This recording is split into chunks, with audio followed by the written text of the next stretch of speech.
niseme tu kwamba nimetoka kuongelea mjadala huu.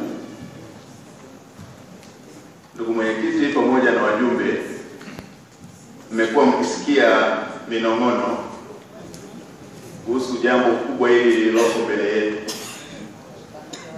Na mimi niseme tu kwamba nimeitathmini hali ya siasa ndani ya chama na nje ya chama, nikaitathmini ajenda ya Watanzania na aina ya mtu wa Tanzania wanamtaka, na nikatathmini dhamira yangu,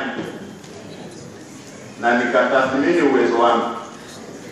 Kwa nikaona leo hii, ndugu mwenyekiti, niweke wazi yale ambayo yanasikika kwenye minong'ono kwamba si minong'ono bali ni kweli.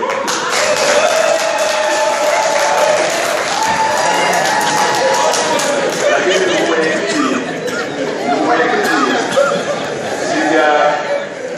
mwenyekiti, sijataka kutumia kikao chako kama jukwaa la kutangazia nia.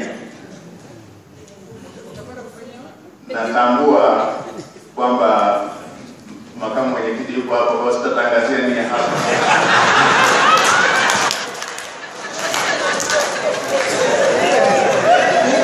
Nisije nikaugusa mpira kwa mkono katika eneo la penalty na refa akiwa pale pale. Lakini kuna tofauti ya mambo mawili.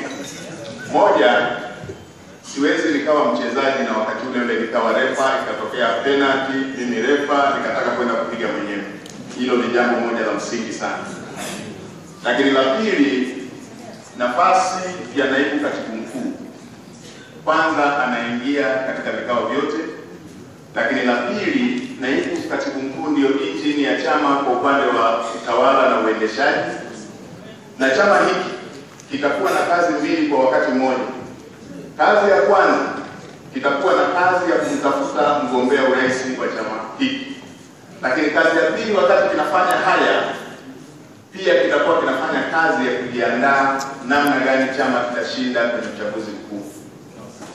Kwa niliona kwa uzito wa mambo hayo mawili, nitumie fursa hii na kumshukuru sana mwenyekiti kwamba mwenyekiti na busara ya kikao chake wakiangalia